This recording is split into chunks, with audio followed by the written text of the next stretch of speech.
எல்லாவற்றையும் காத்து ரட்சிக்கக்கூடிய நம்மை காத்து ரட்சித்து நமக்கு ஏற்படக்கூடிய இன்னங்களிலிருந்து நம்மை, நம் நாட்டை, நம் தேசத்தை, நம் ஊரை, நம் தெருவை, நம் மக்களை எல்லோரும் காத்து ரட்சிக்க வேண்டும் என்று சொல்லி எல்லோரும் அவர்களுக்கு எல்லா விதமான வேண்டுதல்களை வைத்து அவரை செலுத்தார்க்கின்ற நேரம், சந்தோஷமாக இருக்கின்ற நேரம், இந்த நேரத்தில் உங்களுடைய எண்ணத்தை இங்கு விண்ணப்பங்களை வேண்டும்.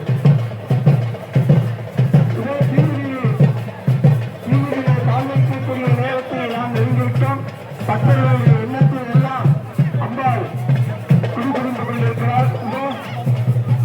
இந்த தீவிரி மிக நேர்த்தியாக எந்தவித அசம்பாவிதம் நடக்காமல் எல்லாம் சீரிய வண்ணம் மிக அருமையாக மேற்கோளாக நடக்க வேண்டும் என்பது நமது சட்டமன்ற உறுப்பினர்கள் அவர்களுடன் கூடியிருக்கக்கூடிய அலுவலக குழுவிலும் விழா குழுவிலும் எவ்வளவு தன்னை மறந்து அந்த காட்சியிலே ஈடுபட்டிருக்கக்கூடிய அந்த காட்சியை நாம் காண முடிகிறது. ஒரு தீவிர திருவிழாவானது ஊர் கூடி தேர்வித்தால் தான் முடியும் என்பது போல திருவிழாவானது பொதுமக்கள் எல்லோரும் சேர்ந்து செய்தால்தான் அது செவ்வனே முடியும். எல்லோருக்கும் எல்லாம் கிடைக்க வேண்டும் என்று சொன்னால் எல்லோரும் இந்த பக்திக்கு சாத்தியமானவர்கள் ஆக வேண்டும் என்பதிலே எந்தவித ஐயமும் இல்லாமல் இருக்க வேண்டும். எப்போதும் நாம் இறைவனுடைய திருநாமத்தை உச்சரித்ததையே இருக்க வேண்டும்.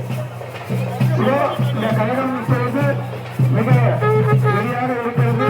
இதிலே அம்பாள் உத்தரமூர்த்தி, அம்பாள் சீதராதேவி அம்மா அவர்கள் அந்த நகரத்தை எதிர்நோக்கி காத்திருக்கின்றார். ஒவ்வொருவருடைய வேண்டுதலை நிறைவேற்றி இந்த வேண்டுதல்களை நிறைவேற்றிக் கொண்டு நேற்றுக்கிழமை இங்கே சிறப்பு வந்திருக்கின்ற கூட்டமும் இந்த நேரத்தில் தடுத்து ஏற்படுத்தி இருக்கக்கூடிய வாழ்க்கையில் நிறைவேற்றி இருக்கக்கூடிய காரியங்கள் எல்லாம் நிறுத்தி வைக்கக்கூடும் வேண்டும் என்ற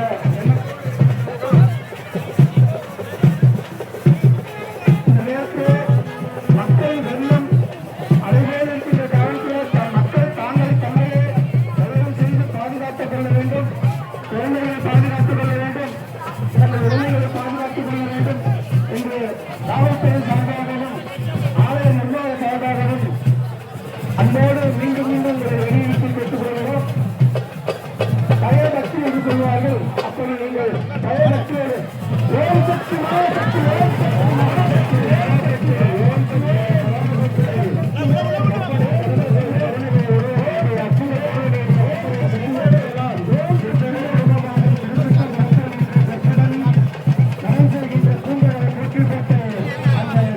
நெருப்பினுடைய உருவமாக, தீயினுடைய உருவமாக இங்கே தீக்குறி அமைக்கப்பட்டிருக்கிறது.